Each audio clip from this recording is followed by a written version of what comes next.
Tonight on To The Point, a push to reduce mountain lion attacks. The family of a young man killed last year by a mountain lion in El Dorado County came to the Capitol this morning to try and make change. Why they left disappointed. A bill meant to protect consumers from major rate hikes now stripped down. What's left of the plan? Plus, cardinals from around the world preparing to lay Pope Francis to rest. Why his funeral will break a Vatican tradition. And health leaders are proposing a ban on artificial food dyes, when it would take effect, and what it could mean for your pantry. Good evening. Thank you so much for joining us on To The Point. I'm Alex Bell. Tonight, the family of a young man killed last year by a mountain lion in El Dorado County went to the Capitol today. They hoped to enact change, but they left disappointed. ABC 10's Becca Habegger shows us what happened to the bill they wanted to pass and what comes next. The California State Senate Committee on Natural Resources and Water was filled Tuesday morning with people in red shirts. I'm in support of 818. In favor of Senate Bill 818, known as Talon and Wyatt's Law. It's named after the two El Dorado County brothers who were attacked by a cougar in March of 2024 while out looking for antler sheds. 21-year-old Talon Brooks died. Wyatt Brooks, then 18, recovered from his injuries and appeared at Tuesday's hearing with scars on his face as a permanent reminder of the day that forever changed his family. And this landed on the family like a nuclear bomb. The young men's uncle, Malcolm Brooks, spoke on behalf of the family. The collective wish out of all of this to bring some kind of a redemptive dimension to it or some kind of closure to it is really what led us to this point today. The family has worked with their state senator, Marie Alvarado Gil, on Talon and Wyatt's Law. The bill would have created a 5-year pilot permitting program in El Dorado County, allowing the proactive hazing of mountain lions deemed a threat to public safety. Hazing is not killing. According to the California Department of Fish and Wildlife, hazing is a process designed to scare animals away and instill in them a fear of humans, which is done for both public safety and the well-being of the animal. Talon and Wyatt's Law would have allowed specifically hazing using hounds to track and chase a cougar up a tree to create a fear of humans. This is not an open season to hunt mountain lions. This is a step to study the abnormal behavior of mountain lions in El Dorado that has led to a fatal kill of one of our beloved community members. But the outcome is complicated. The committee ultimately passed the bill, but only after making major changes to it, removing the option to haze. Mountain lions have been a specially protected species in California since voters passed Prop 117 in 1990. And opponents say they believe reducing human-cougar interactions can be done in different, more effective ways than hazing with hounds. Let's look at things like good livestock practices. You know, one of the people from El Dorado County that opposed was saying there was feeding of deer going on up there. That's something that can increase conflict. And indeed, we know things like hound hazing displace mountain lions, disrupt population dynamics, and actually can make the situation worse. Beth Pratt is the California Regional Executive Director for the National Wildlife Federation. My heart goes out to the family of the young boy who was killed. I mean, those of us who work in wildlife conservation, want these tragedies to happen. And we keep in mind that they are so rare. Prior to Talon's death, the last time a mountain lion killed someone in California was 2004. The family says they don't know exactly what the next steps look like, but they are not done fighting. We do want meaningful mountain lion management to be restored in California. It's been absent for 35 years. In Sacramento, Becca Habegger, ABC 10. The bill goes to the Senate Appropriations Committee next. A supporter of the original bill worries even with the changes, it could die in committee. Prop 117 requires any change to a law related to mountain lions to pass with the high threshold of 80% of the vote.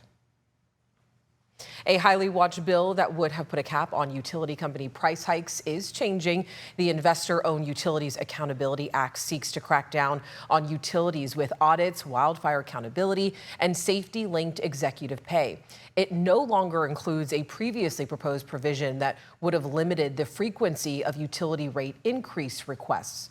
Senator Aisha Wahab, who sponsored the bill, says industry officials dismissed her plan as a pipe dream. It has been a major battle each time this bill has been brought up, the fact that, we are having anything that even is remotely touching the investor-owned utilities space has been problematic. Well, Hobbs says a new bill, which will look to put a cap on electrical price hikes, could be released within a few weeks. Well, 2 new lawsuits are accusing California's major insurance companies of collusion. The lawsuits claim insurers worked together to suddenly drop or stop writing new policies in wildfire-prone areas, including in neighborhoods like Pacific Palisades and Altadena that were destroyed back in January with the wildfires. Lawyers argue that has forced homeowners onto the state's last resort FAIR plan. We reached out to State Farm, the state's largest home insurer, for comment, but we have not heard back yet. We know that 24 other companies are also listed in the lawsuit. The State Department of Insurance says it's not involved, but is focused on protecting consumers. The To The Point team spent months digging into the home insurance crisis, hearing from homeowners, Congress members, and the insurance commissioner himself about how we got to this point and what can be done to help. You can stream this special investigation right now on the ABC 10 Plus TV streaming app.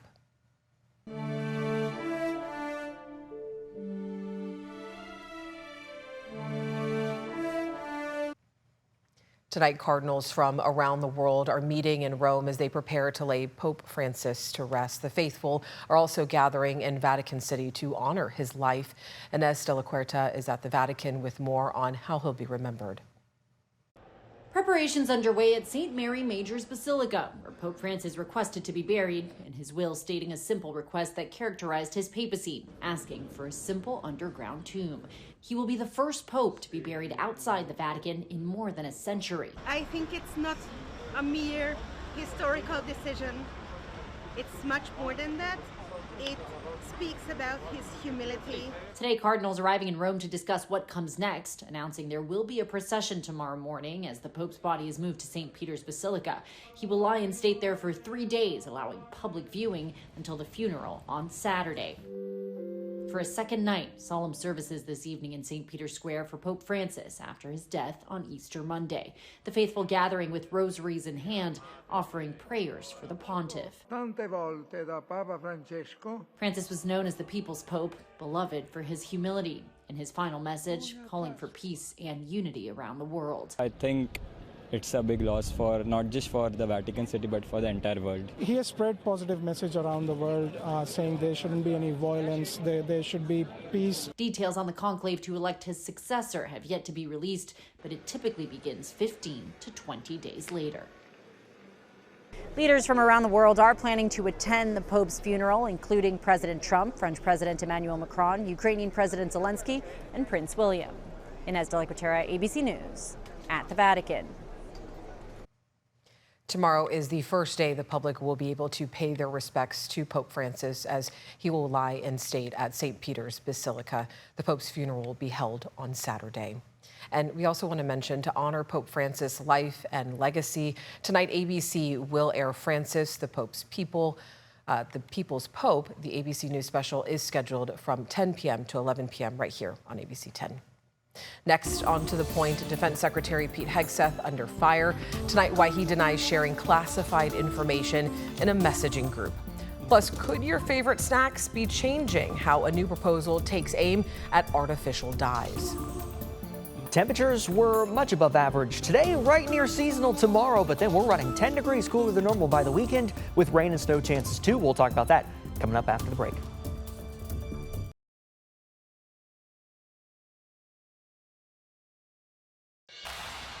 Welcome back in. Today is Earth Day, a time dedicated to raising awareness and promoting action towards environmental protection.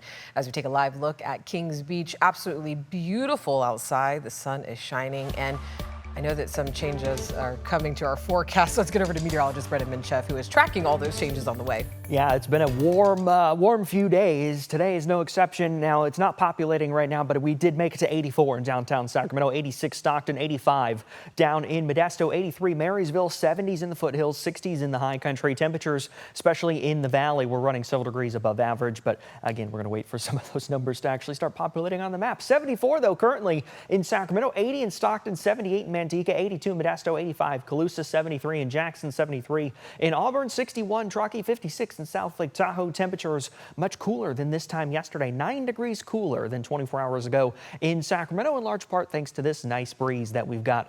Delta breeze coming in this evening. That's really helping to cool things off. About 20-mile-per-hour sustained winds through the Delta and in Sacramento right now. So at the top of the hour for the first pitch of the A's versus Rangers, about 72 degrees and then 60s as the game progresses, in those upper 50s by the time we get towards that final out. Starting on Wednesday morning, we're going to be in those 40s, a clear and cool night, very normal for the time of year, and actually for the first time in a few days will be very normal Wednesday afternoon as well. The average high is 75, and that's my forecast high in Sacramento, 76 Stockton, still closer to 80 down in the San Joaquin Valley.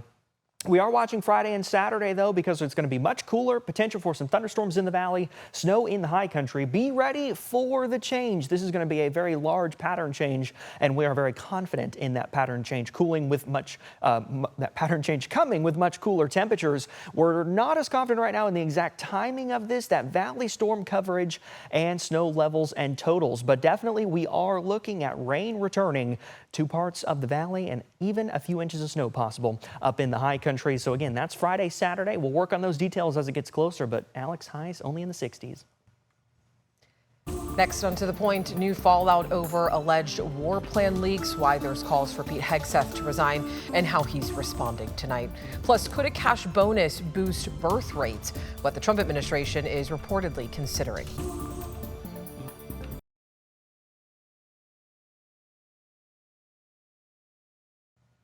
Tonight, calls are growing for Defense Secretary Pete Hegseth to resign, this time about a second signal chat where sources say he was sharing attack plans with his wife and others. Perry Russum has the details from Washington. After sources say Defense Secretary Pete Hegseth shared attack plans with his wife, brother, and personal attorney on the messaging app Signal, Hegseth defending himself today on Fox News. What was shared over Signal, then and now, however you characterize it, was informal, unclassified coordinations for media coordination and other things. That's what I've said from the beginning. Sources tell ABC News it was some of the same sensitive information mistakenly sent to a journalist on Signal, including flight schedules for F-18s, all ahead of the airstrikes in Yemen last month. Everything we do here is above board, trying to make sure that we safeguard information. In this point, those folks who were leaking, who have been pushed out of the building, are now attempting to leak and sabotage the president's agenda. At least 3 people have been pushed out of the building in the last few weeks at the Pentagon after leaks investigation started. All 3 are senior advisors for Hegseth, and they deny leaking. It's been clear since day one from this administration that we are not going to tolerate individuals who leak to the mainstream media, particularly when it comes to sensitive information. The White House today says President Trump is standing by Hegseth, claiming there's a smear campaign against him. There's a lot of people in this city who reject monumental change, and I think, frankly, that's why we've seen a smear campaign against the Secretary of Defense since the moment that President Trump announced his nomination before the United States Senate. Republican Congressman Don Bacon, who was on the Armed Services Committee, is at least suggesting Hegseth should be fired. He is the first Republican member of Congress to do that. He says if the reporting on Hegseth is true, he finds it unacceptable. Perry Russum, ABC News, Washington. Let's turn to your price points now. There's new reports out about the state of the economy. The International Money Fund says the economic outlook for the U.S. and global economies has worsened. The IMF has increased the chances of a recession happening from 25% back in October to 40% now. The company is pointing to President Trump's tariffs as a factor. It's quite significant, and it's hitting all the regions of the world. We're seeing lower growth in the U.S., lower growth in the euro area, lower growth in China, lower growth in other parts of the world. The stock market is also taking a hit this week due to Trump's attacks on Federal Reserve Chair Jerome Powell. Trump has threatened to fire him and demand he lower interest rates following an announcement last week where he said he was waiting to see the effect of Trump's economic policies before changing them. Tesla's profits fell 71% over the first 3 months of this year, according to a company earnings release. The decline coincided with a slump in sales, stock woes, and amid worldwide protests against CEO Elon Musk over his role in President Donald Trump's administration. Musk responded to the report saying he'll be allocating more of his time to Tesla starting in May. According to a new report, the Trump administration is reportedly exploring options to reverse declining birth rates in the U.S., including adding more financial incentives. The New York Times reports that the White House has been hearing different ideas about how to get more Americans to have children and get married. The report says one of the proposals being heard would grant American mothers a $5,000 cash baby bonus after delivery. This would require an act of Congress. Other proposals involve reserving 30% of scholarships for the Fulbright program for applicants who are married or have children, and creating government-funded programs that educate women on their menstrual cycle. The Trump administration has yet to show indication that these ideas will be implemented or are being seriously considered. Health and Human Services Secretary Robert F. Kennedy Jr. today calling on food manufacturers to phase out certain artificial dyes. While some studies suggest the dyes could be harmful, some experts question the need for a ban. Cereals, candy, and drinks. Artificial dyes are often used to make them those bright colors. But now Health and Human Services Secretary Robert F. Kennedy Jr. is moving to get them out of the food supply. For the last 50 years, American children have increasingly been living in a toxic soup of synthetic chemicals. The Biden administration started the process of banning red dye number 3, which will need to be removed from food by January 2027 and from medications by 2028 because it was shown to cause cancer in rats. The HHS now calling on food manufacturers to phase out the 8 remaining artificial dyes. The dyes are often found in cereal, ice cream, snacks, baked goods, beverages, and more. Kennedy setting a 2-year timeline for food companies and also announcing the approval of additional natural dyes. It's not yet clear how Kennedy will enforce the ban or implement the new changes. Taking petroleum-based food dyes out of the food supply is not a silver bullet that will instantly make America's children healthy, but it is one important step. Approved artificial additives are considered safe by the FDA, but the health effects are not fully understood. ABC's chief medical correspondent, Dr. Tara Narula, says some human studies have linked dyes to issues in kids. There are human studies linking some of these dyes to hyperactivity, neurologic, and behavioral issues in kids, and then some studies showing issues with inflammatory bowel disease and allergies. Other countries have banned some of the additives or required food packaging to include warning labels about the health risks. California and West Virginia have passed laws to ban a handful of food dyes from school lunches. Environmental working groups say 26 other states are considering doing the same. All right after the break, coming up next, after years of delays and setbacks, there's new life at the Sacramento rail yards, how leaders say it could help get the project back on track.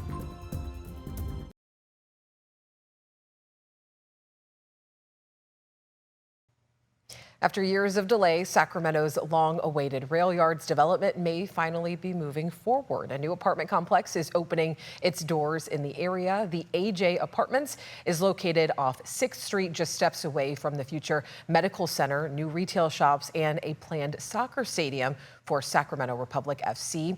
The 400 and 345 unit complex is now officially open for leasing, with nearly 70 units for low-income residents. City leaders say this is progress for the area. They're kind of homesteading the neighborhood while we build the rest of the services. The shops are going to come on and everything else.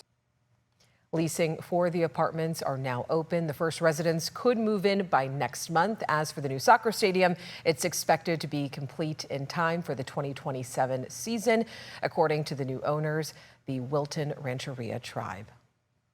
A new commerce center in Lincoln broke ground today. It's located off Athens Avenue and North Foothills Boulevard. Once completed, the Placer Commerce Center will host companies involved in research and development, warehousing, distribution, and e-commerce fulfillment.